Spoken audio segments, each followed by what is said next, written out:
What's up, guys? It's your boy Finn Dietz here with my first ever Lightroom tutorial. I know a lot of people have been asking me how I edit my photos, and some people just want some tips on how to edit photos better, especially for toy photography and stuff. And so I grabbed 7 different photos from the last year that I've taken that all represent some different things we can go over in Lightroom. And if there's any questions you guys have after this, I don't know where I'm posting this, maybe on Facebook, maybe on YouTube or whatever, but drop a comment and I'll try to get to it in another video. I think that'd be really fun. If there's anything you guys like to see me cover specifically, drop it there as well, and I'd love to get to it. So, let's talk about Lightroom. So Lightroom is a program developed by Adobe that is a part of the Adobe suite. That's how I get it. I'm using the Adobe Lightroom Classic program right now. I know some people will use the newer Lightroom that is on mobile and is on the desktop as well. I think that this just fits my workflow better, and so I go with this. This is what I've always used for the last 5 years. I can get into more complex, like importing and exporting stuff from Lightroom in the future, but for right now, I'm probably just going to be talking about editing. But if you do want to import something, you go up to File, first you go over to Library, then you go over to File, click Import, or you can just do it right down here, click Import, and select whatever you want from your files or whatever. Basically that simple. Then it all imports it into your library. Then, to edit, you go over to Develop. So if you're doing this on a phone, the process to do that is much different, but it's pretty self-explanatory. So I want to go over just some quick things to just make these photos look better. I've already edited this photo before.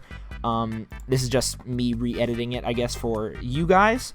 But so I'll just kind of go through my editing process, and hopefully you'll be able to learn through that. This is the raw photo. This was actually shot in large. I think half of these were shot in large, half of these were shot in raw. Yeah, just about. So the difference between large and raw is that when you shoot it in large or anything smaller than that, basically what you see in your camera like this is basically what it's going to be like. And whenever you're manipulating color, I feel like, this might not be the most scientific explanation, I feel like when you manipulate color like that, it comes off a little bit more fake, like you're kind of manipulating the color that's already set in stone in the photo. But with raw, the colors are always, they're more like fluid. So whenever you use your light balance in your camera, like you see over here, it's already at a blue temperature. Well, if I shot it in large, everything is just 0 because you're basically just tweaking a finished product. But this feels more fluid, so this is already white. The white balance is already adjusted here since I shot in raw. So do whatever works best for you. If you're not into editing and you're not going to do a lot in Lightroom or Photoshop, I would not suggest shooting in RAW. It'll make your photos look worse. But if you are doing something like that, definitely shoot in RAW. I think it really helps. But like I said, whatever fits your workflow better. So we see this photo here of Logan. This is a really deep red color, kind of a gradient. See some shadow on his face, some pink lighting right there, and some bluer lighting over here. What I basically do is he's almost a little bit too slanted for me. So I think I would kind of do that a little bit, but then you also see the lack of headroom, so maybe tweak it back a little bit, lift that bad boy up, slide it in a little bit more. I feel like that looks a little bit more appealing than the before. Let me see if this shows the different crops. It does not. Okay, so tweak the blue a little bit, add a little more blue. See, some people go way too far. Some people don't do it enough. I think that in the middle is already good, but I think tweaking it a little bit more to make that white look a little bit bluer. This is a little too pink, so maybe I just turn up the green a little bit, up the exposure a tiny bit, turn up the contrast, because the contrast will bring these shadows out that are pretty cool looking. Here's a fun little trick. It's clarity. So you see his face, you see the details of his eyes right there, like kind of go in even more.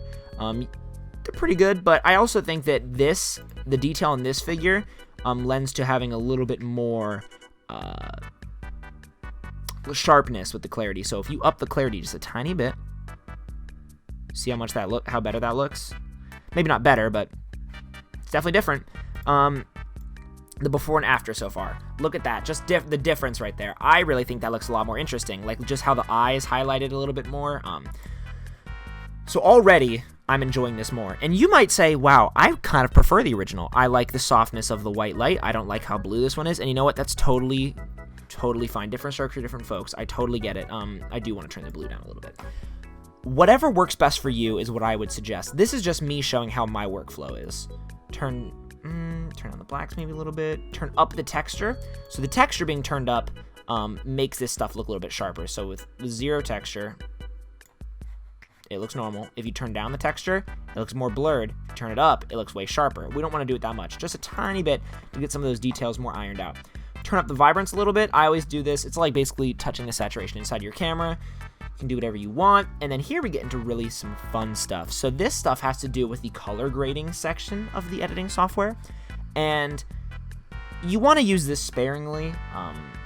You don't want to go too overboard with it because, well, it'll look bad. So what you do here is it'll take, if you choose midtones, shadows, or highlights, you can adjust the tones directly right here. So if I want there to be for the midtones to be primarily green, slide that baby up. Look how different that looks. Pretty bad, I'm gonna be honest, but do something like, oh, I like this light blue for the midtones. Turn that boy up. Or I like that red, baby.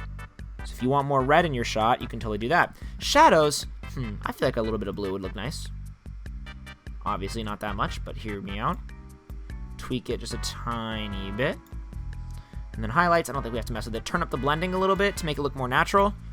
And already, look at the difference. Again, you may be thinking, this looks better. I would disagree, but that might be for you. If you like it straight out of your camera, that's totally fine, man. Do whatever you want to do. There are no rules. You can do whatever you want with your art. So here's a fun trick. Turn up the sharpening a little bit. Look at the threads. Like, look how sharp that looks. So turn up the sharpening, just makes them look a little bit crispier. But then also, you don't want it to look grainy. You see some grain? Turn up the luminance a little bit, and it eliminates some of the grain. See that? Before and after. A little bit more dynamic on the new one. And this might be a bad example. You might not really enjoy this. Also, look at this. You can do the before and afters right here. Okay, well, I guess you can't move it around, but... So, last but not least, maybe add a little bit of a vignette. I hate strong vignettes like that. Garbage. So maybe just even turn it up just a tiny bit just to give it even a little bit extra gradient at the top. And honestly, I think you're pretty solid right there. Now, that was just one photo. You may... Say you I have a whole batch of these types of Logan photos, and you have a lot of B-sides and C-sides and D-sides, and you just want to edit them all really quick. Well, here's what you can do. Go down to your thing, to your photo, develop settings, copy settings, choose which ones you want to copy. I basically just keep them like this. You can also click check all, but that has another bag of worms right there, so then you click copy, and then here's a picture of a 3A figure. Say this is in the same batch of Logan, and I want to edit it the exact same settings. Right-click, develop settings, paste settings, and boom. Obviously, this does not look that great, but it's me just doing the exact same settings. So if you go back to Logan, you'll notice the sliders are exactly the same. So obviously, I don't want to keep that, so I'll just click reset over here, and then boom, right back to normal. So that is going to be, actually, I don't know. So, I'm going to tweak this photo up a little bit. Obviously, every single photo is different. This one's kind of blurry. Maybe not my best photo. I probably wouldn't have gone with it, but it's what I picked, so here we go. Turn up the texture a little bit. Make those details pop. Let's see if it goes back to 0. Watch this. It's just not as good, I don't think. Turn up the texture. Turn up the clarity, turn up the vibrance. Feel like with the outdoor stuff, I want to lean more on the yellows, a little bit more green, or you can go pink, a little bit more green.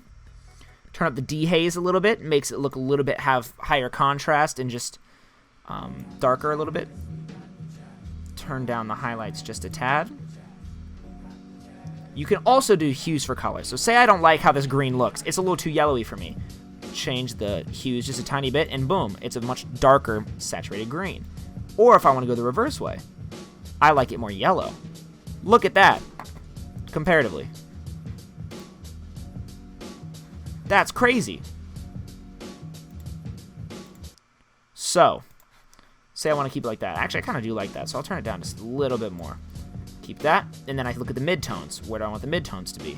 And you don't have to do this, by the way. This is definitely an unnecessary step. But if you want to, you're more than welcome to. Because I think that sometimes it adds a little bit of extra flair to your photos. So there's that. And then the highlights. Also, I forgot to say that this will do the this slider on the bottom of each of them will do the brightness of each. So if I want to turn up the highlights of the midtones, like make them brighter, do that. Or if I want to turn them down, you do that. Highlights, I definitely do this with especially. So if I want to blast out the highlights right there, turn that all the way up. But if I also want to bring them down, turn it down. Probably keep them a little bit lower. Shadows, also bring down a little bit. Blending, turn that up. That makes it so the colors blend together easier and it's not as jarring. Look over here, you'll see some of the finer details, so that way you can really check like what you're sharpening. So I'll turn up the sharpening just a little bit. And then also turn up the luminance. Last but not least, highlight priority. Get a little vignette going. I think it's still loading. Let me see. Oh, nope, it was. Okay, so I liked -15, so you can type it in right there, and then you'll get, boom, right back to where you were. Adjust the crop is the final step for me. A lot of the times what I do first, but I didn't this time. So there is that. Now, I want to get into something really interesting, which is how you do presets. Whoa, it's changing everything. How is it doing that? Well, I'll show you. I actually like this edit, so I'm going to duplicate this. So if you want to do another edit of the same photo, you do create virtual copy. And then here on the bottom, you have two of the exact same photo, and you can export them separately. So if I love these edits and I want to keep them this way, I don't have to edit that one. I can duplicate it and then edit this one. So look, I'll click reset, and then this one is completely back to normal. One thing you can do is people, you included can, but most people will make, some people will make presets and sell them. You can find a lot of them online for free. And so what they do is they are basically pre-edited settings. So if I have these ones called these moody settings, these are perfect for outdoor stuff. So it tweaks the settings. So say I click moody pearl, I like that one. Click that, and it just automatically adjusts all these settings. So honestly, it eliminates a lot of the work of editing, which these presets do not do it all for you, and they're not perfect. So you tweak them to how you like. So say I like that, but I want to be more saturated. Turn up the vibrance a little bit. Oh, the highlights are a little too dark. Bump up the highlights. Bump down the shadows. Bump up the exposure. Bump up the dehaze. And there you go. Let's duplicate this one again, and I can show you the difference between the preset and that. So do that. Go to Moody Pearl. And so this is what it's like with a preset. That's what it's like with my own edit. So you can see there's a lot of things you can do with presets. Say I want this red to pop even more. Go to saturation. Bump up the red saturation. Like you can bump that boy up. Or I don't want there to be any red, just bump it down. So that's something really helpful is the saturation tool. Luminance is cool because you can turn up the brightness of something. So say I want the red to be brighter. Turn up the luminance of the red. Or I want it to be darker. Vice versa. Same with green.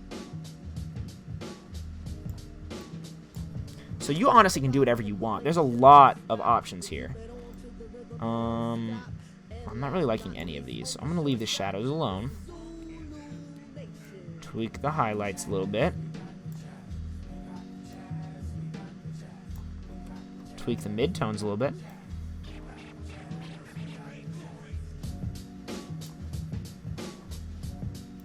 Lumens up. Sharpness up. Highlight that bad boy. And there you have it. Completely different than our original edit. Look at these. The difference. And now looking back at this, I already realized, wow, that's a little bit too overexposed. I'll turn that down just a tiny bit. Like -0.15. So you have our edit with the Moody preset, and then just the Moody preset by itself. So honestly, you can do so many different things with Lightroom. There's no limitations to what you can do. If you find presets online, you can use those. If you make your own presets, you can export them and then give them to other people. Like that's totally fine. So I have some black and white presets. So say I just want to do a quick black and white photo. Pick this one because it kind of fits, and then you can tweak the black and white to your liking. So say I want to up the shadows a little bit, lower the highlights a little bit. This vignette. Turn the bad boy up a little bit more. Crop it. Boom, in like 10 seconds, you've just done a black and white edit. It's that simple. So yeah, I think this is going to be the first tutorial for right now. I'm probably going to film a second one in a little bit. Let me know if there's anything you guys want me to address, and I would love to get to it. So if this was helpful, let me know. If not, thanks for anyways for watching. Appreciate you guys, and yeah, take care of yourselves.